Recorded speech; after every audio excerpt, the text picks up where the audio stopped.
बसाया है उसने ही मुझे रुलाया है। आ, आ, आ, सांसों में जिसको बसाया है उसने ही मुझे रुलाया है। सांसों में जिसको बसाया है उसने ही मुझे रुलाया है। अब तू ही बता दे मेरे खुदा वो मुझसे क्यों खफा है। अब तू ही बता दे मेरे खुदा वो मुझसे क्यों खफा है। मैं ताज बनाऊं किसके लिए मेरी जान बेवफा है। मैं ताज बनाऊं किसके लिए मेरी जान बेवफा है।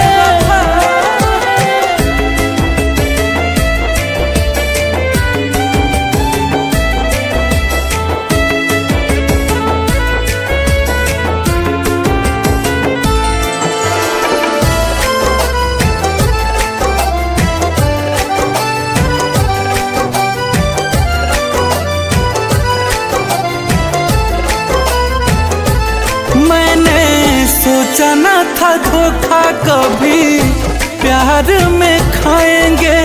मेरे वफा को ठुकरा के वो दूजा सनम बनाएंगे। हाँ,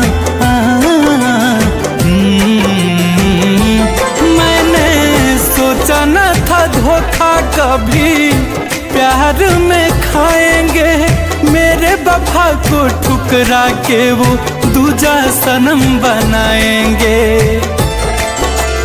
उसने ख्वाब दिखाए थे जो सारे बेवफा है। उसने ख्वाब दिखाए थे जो सारे बेवफा है। मैं ताज बनाऊं किसके लिए मेरी जान बेवफा है। मैं ताज बनाऊं किसके लिए मेरी जान बेवफा है।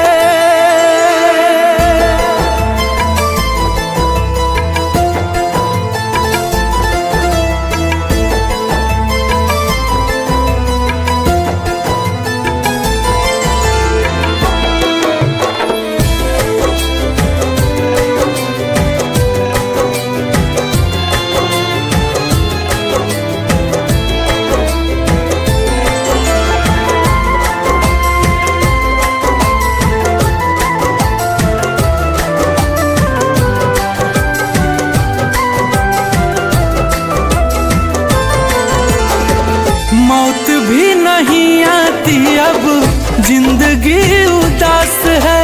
तेरे बिना ये आशिक तेरा अब तो जिंदा लाश है। जा जान जा जान खुश रहिया। मौत भी नहीं आती अब जिंदगी उदास है। तेरे बिना ये गुंजन तेरा अब तो जिंदा लाश है। रंजित क्या बताएं हम प्यार करने वालों की तो मौत ही सजा है। प्यार करने वालों की तो मौत ही सजा है। मैं ताज बनाऊं किसके लिए मेरी जान बेवफा है। मैं ताज बनाऊं किसके लिए मेरी जान बेवफा है।